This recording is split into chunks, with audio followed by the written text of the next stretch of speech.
So it's all the improvement. Okay, and here, okay, now I'm going to tell you about the improvements. There were none.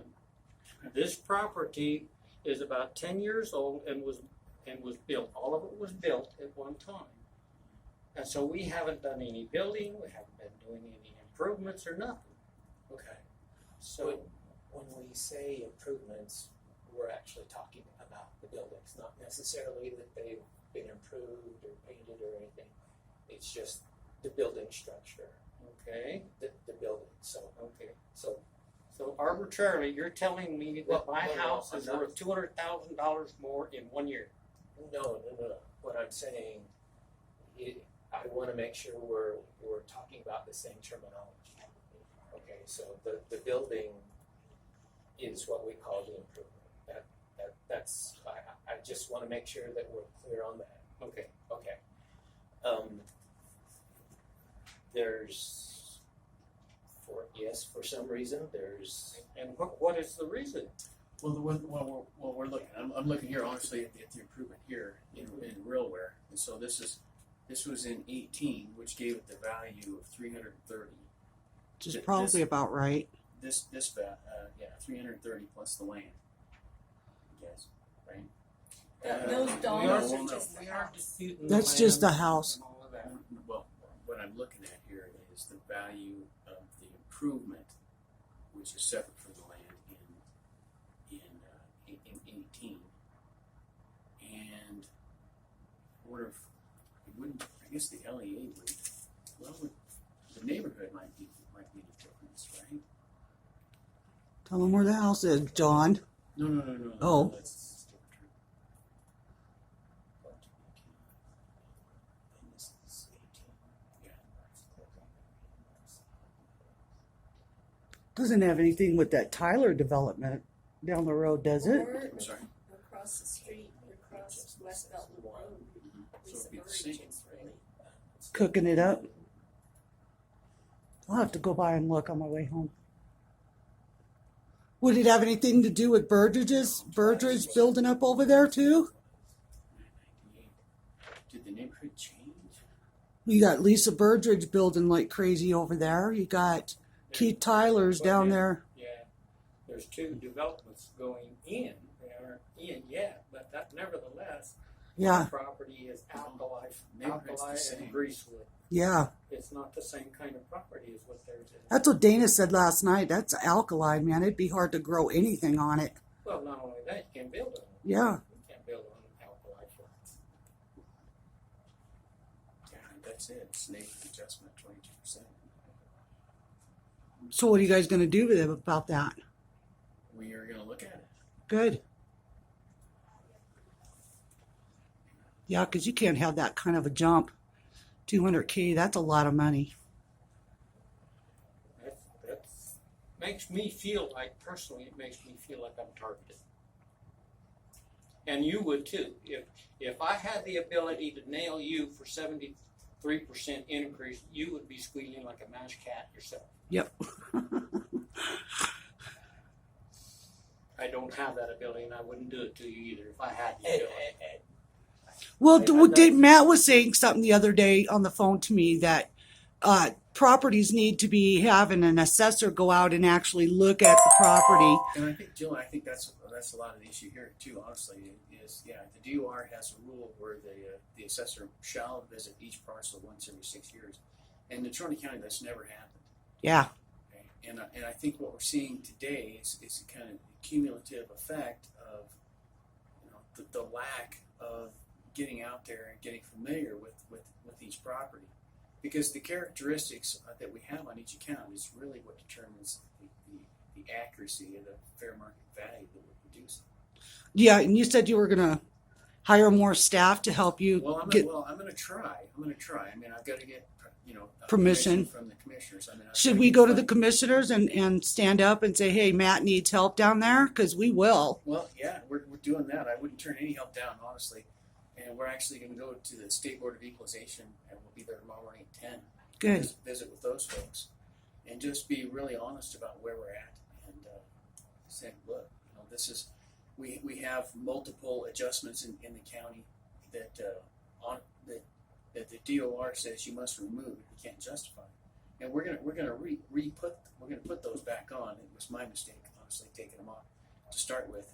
My approach should have been is that we're only going to remove the adjustments as we visit each parcel.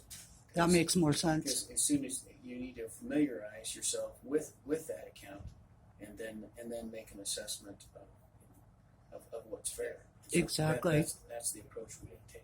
Well, then we'll make sure we're at the 21st county commissioners meeting asking for you to get more help down here, because people on Facebook are just absolutely flipping out. And that's why I'm doing this today, so that your message can get out that, yeah, you messed up, you're going to fix it, and you're working on it. And I think that will help a lot of people understand, because we've got to be close to our government in order for them to know what we want and what we need. Yeah. So. Right. Because what I did, Julie, is through, the Department of Revenue says you must, if you can't justify those adjustments, they really need to go. And so I removed them with the thought that, well, we'll visit these parcels and then make a fair judgment on improving the characteristics we have on each account. But actually, but being understaffed, I can see now that was a mistake. I was a little bit naive, and so we're reapplying those. But honestly, Julie, the whole story is we're also over the last couple of weeks have been applying adjustments in the hundreds. Good. The sheep So herders. people are showing up with their taxes and Well, even beyond those conversations, Julie. I mean, there's the sheep herders fire that went on the backside of Casper Mountain in 2012. yeah. We're gonna reapply all of those. Yeah, I saw that they got their, they couldn't put the cap of 500K on them over here going towards Glen Rock for the fires over there. So the insurance companies are going to have to pay them off. Well, from this office, from the assessor's office, we're going to reapply the adjustments on those land, because we actually went up and saw some of those parcels, and I think it was a mistake for previous administration to remove those adjustments. So we're working at, we've worked with the BLM to get a map to look at the area to see which accounts have been affected, and then we're going to reapply the adjustment. We went up to Midwest Edgerton and looked at those houses, and I think there's a little over, how many, Ken? About 300?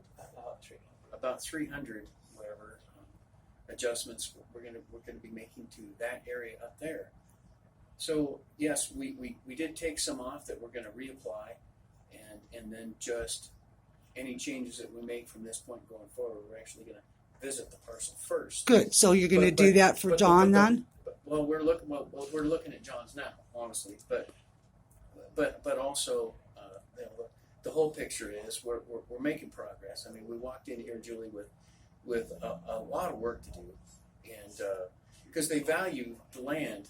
The land is valued, but our parcels are grouped into like parcels are grouped together, and those are land economic areas, and it depends on their zoning as well? Some of the discussion we have with John it can easily be misunderstood when we say a neighborhood. Well, neighborhoods or improvements are grouped together that are similar.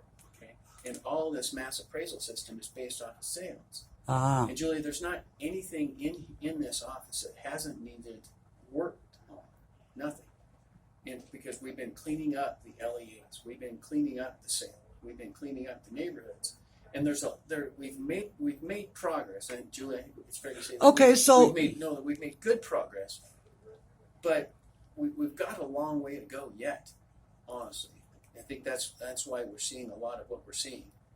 Now, John's example this morning, there was no adjustment for his that was removed, but we're going to have to relook.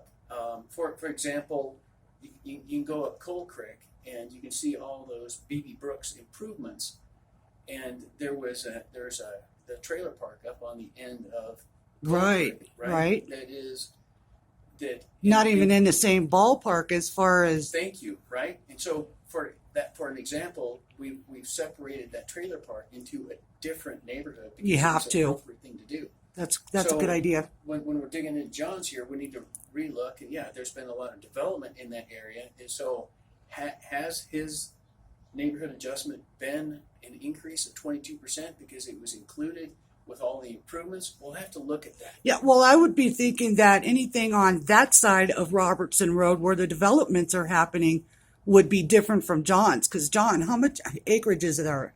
We have 65 acres. Okay, so that kind of puts it in its own ballpark to me. However, the house itself is on what I have measured out to be approximately 4 acres out of that 65. Yeah, but you don't have anybody's houses around you.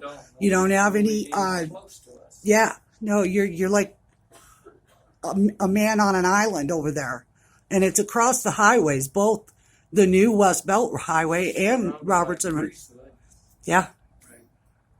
and most of my property is outlaw. yeah, Yeah. which makes it, I mean, a totally different ballpark as far as. It's hard to get some of the alkali cleaned up by digging ditches and working the topsoil, try to get some topsoil on it. So even though it looks green, if you go out there and look around on it, it's mostly weeds. Cheap That's why grass, developers never wanted to buy any of it. Purple mustard weed and all of the bad ones. So it's even very, very poor grazing ground. You see, Julian, this is a fantastic example. That's why I of brought him why that. The DOR has that rule, because without this conversation, and we need to have this conversation with the 48,000 accounts we've got in Natrona County. It has to happen, honestly, one at a time, and we're striving to get there. Okay. And once we get past, and we had to mail out these NOVs per state statute by the fourth Monday in April, or soon thereafter. We were actually 4 days into soon thereafter, and we still had, and that morning, they were at the post office, and we already had a couple hundred NOVs that we knew were, we're making changes to. So it's, once we get past this process, we're realigning neighborhoods. We're still working on land economic areas, and we're still cleaning up sales. It's a lot of work. Well, it's a lot of work, but this, just to say this though, it can be done. I think it's a good program. It's a good system, but the information going in has got to Is be only good. as, yeah. Thank you. Right. It's exactly the correct thing. And if I can say, Laramie County, for example, is extremely similar to Natrona County in the matter of the number of accounts that they have. The only major difference between Laramie County and Natrona County is we're exactly twice the size. Now, it's not exact. It's a little misleading for me to tell you that I've got to travel twice as far to visit a parcel, because the percentages are really pretty similar, because approximately 95% of the people live within 10 miles of Right. Okay. So that being said, Laramie County has 11 people dedicated to that field work. And, Wow. and in my opinion, that's really been needed. So if I can get to that, How many do you have on staff for